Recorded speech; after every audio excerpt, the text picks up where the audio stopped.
Hey everyone and welcome. In this video I will be showing you how to use Sora ChatGPT. Basically this is pretty easy. Sora is a video text to video generative you can say like model by ChatGPT, OpenAI basically, and it works the same like ChatGPT does. You can see we have an official guide here as well. What you need to do is simply enter a prompt at the bottom of your text box, which is having this kind of interface.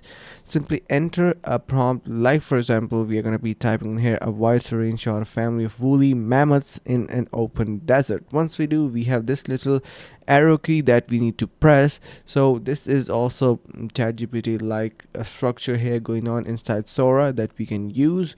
So select your duration, your quality of your video and everything. Once everything is adjusted, what you can do is simply click onto this little arrow key and you will be able to see that it is going to be working just fine and the video is now generated. And boom, that is literally it. That's how it works. I hope this is going to be helping you guys out. If you have any questions, let me know in the comments below.